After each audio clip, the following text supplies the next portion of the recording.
This video is about solutions to overcome taxonomic impediments. So earlier we have learned about taxonomic impediments, various types. So in this video we are going to explain solutions for that. The worldwide shortage of the important taxonomic information, the gap in our taxonomic knowledge, and the shortage of trained taxonomists and curators to fill this need has come to be known as taxonomic impediments. So the international cooperation. For a taxonomic revision of a group, it is better to undertake a study of a large geographical area such as Oriental, Paleo, Nearctic, Ethiopian, etc. Such revisions comprising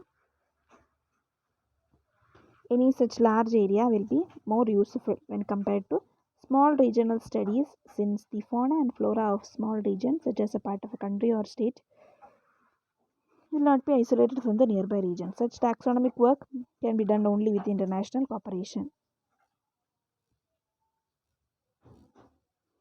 For instance, if a taxonomist in India want to revise Chalcididae of the Oriental region, which comprise South and Southeast Asia, he has to base his studies not only to the material he collected in India, but also on several specimens collected by other foreign workers from different parts of the Oriental region available on loan. And various international museums of America and Europe store millions of specimens which are unidentified up to species or genus level. Such collections representing various geological regions can be made used for monographic or revision work. For their international cooperation is absolutely necessary. Such collections are used for revision work. The author's experience has shown that, unlike many major world museums of Europe and North America, the national institutions of native country are very helpful in loaning materials to specific groups requested by bona fide taxonomists. If this national institute, such as the Indian Agricultural Research Institute, New Delhi, Zoological Survey of India, Calcutta, and Forest Research Institute, Dehradun, can cooperate with the bona fide taxonomists all over the world by loaning materials, it will result in advancement of taxonomic research in the country. Thus, both the museum and the taxonomist will be benefited. The loaning institute can enrich its identified collection, and the taxonomist also stands to gain. The development of taxonomic centers. Though taxonomic research centers already exist in several countries of the world, they are few in number compared to other branches of science. There is an urgent need today to develop more such centers, especially in the topics where rich density of fauna and flora exist. The existing facilities are extremely inadequate to cater to the needs of identification of the millions of organisms yet to be discovered. The development of various taxonomic centers and coordination between the various experts are necessary, which cannot be delayed any further if we want to save our biological diversity. Unless there is a gradual global initiative for removing this taxonomic impediments, we cannot achieve anything substantially in this direction. In this context, it is worth noting that the developing countries can be assisted by developed countries by giving grants to develop infrastructure facilities and expertise in taxonomic research. The United States Department of Agriculture, Washington, D.C., has extended tremendous help to various third world countries for taxonomic research by giving financial grants under Public Law 480 in the recent past. Such supports can go to a long way in the development of taxonomic research in the third world countries. The need for ethical, efficient international networking. In 1974, the Entomological Society of America proposed a national plan for disseminating information on science systematics and for improving efficiency in the management of resources for science systematics, though more efficient communication among taxonomists and user community. However, the plan was evolving without realistically assessing its feasibility. UNDP or FAO developed technical cooperation networks to promote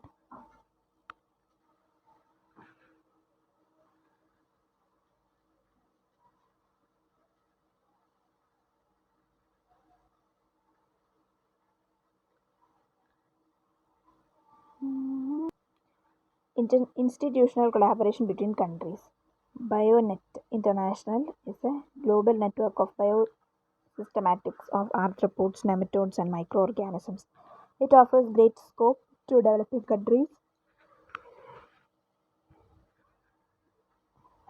as a solution to their need to establish sustainable self-reliance on biosystems. Apart from other uses, BioNet International offers assistance in the training of taxonomists, rehabilitation of existing collections, and records to save valuable references for research and to facilitate identification services.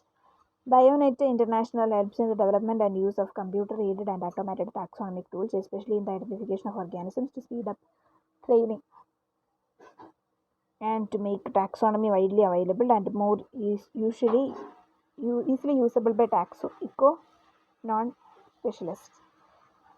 So emerging technologies in database management and expert systems along with the use of internet have given great scope for systematic research and information services. Thompson et al. Has already promoted biological diversity information bases combining relational database expert systems and image processing. So Miller suggested involving an interactive system reflects the continuing experience of systematics and users made available through internet. For those with full internet access, CD-ROM or electronic file transfer distribution could be used. Then taxosphere and inventory. Article 7A of the Conservation of Biological Diversity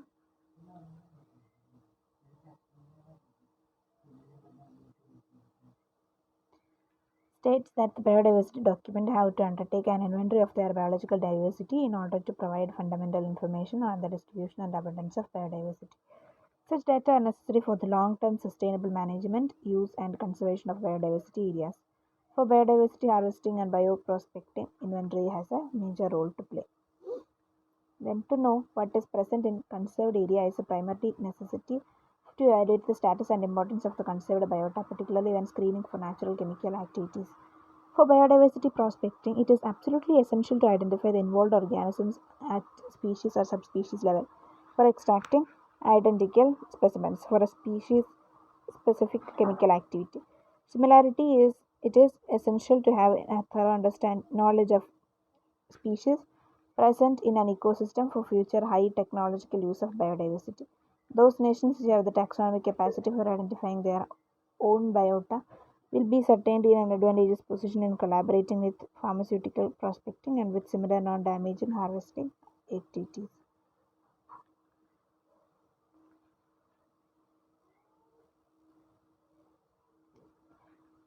Inventorying is the world biota involves both extensive and intensive inventories. The former deals with easily recognizable organisms such as mammals, birds, trees, butterflies, etc., and the later mainly concentrates on identifying even the small organisms such as titans, lichens, fungi, etc. There are too few taxonomists in the world to undertake the inventory of world biodiversity. It is practically impossible for the taxonomists to cope with the task of such magnitude and a realistic time schedule. In such a situation, taxonomists already available must focus attention on groups that are more important than on others. It is not that some groups have more importance than others, but certain groups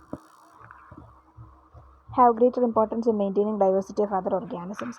However, the point of view may pose some serious problems since one should have a thorough knowledge of the biology of organisms in order to make a decision and selection. God suggested the group selected must be representative of the spectrum of a taxic variation in an area. It should be representative of microhabitats in an area and it should represent the topic diversity of an area. Besides, other factors such as user community demands, economic importance, special social needs, etc., are also to be taken into account while selecting a group of groups, and this should be balanced against while expertise is available.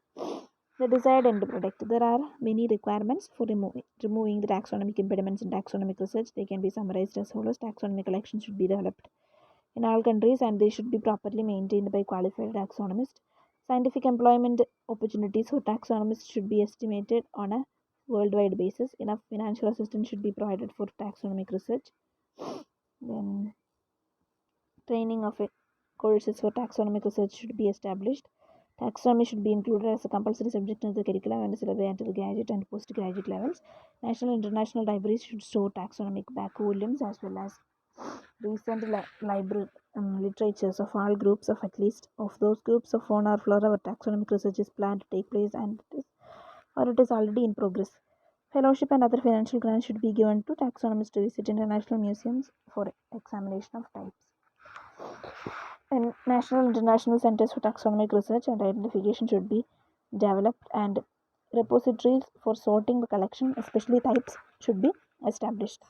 The funds should be given to taxonomists or to journals for meeting the cost of publishing taxonomic monographs and revisions. And finally, all efforts for creating awareness on the importance of taxonomy among students and public should be taken so that the impediments for development of sound taxonomy can be removed gradually without prolonged difficulties. It seems that only by taking these urgent steps will one begin to develop the field of taxonomy into something more than a neglected discipline of science, so often leaves present problems unsolved and work on the future almost untouchable. Even by the most conservative estimate, the rate of loss of biological diversity is shocking. It is high time that we set our priorities straight and attempt for a global innovative for development of taxonomic research. Unless we do this now, we may not even know how many species have been extinct before we find them out. More and more students should take up taxonomy as their career, and enough opportunities and job prospects should be made available for such students too by the government.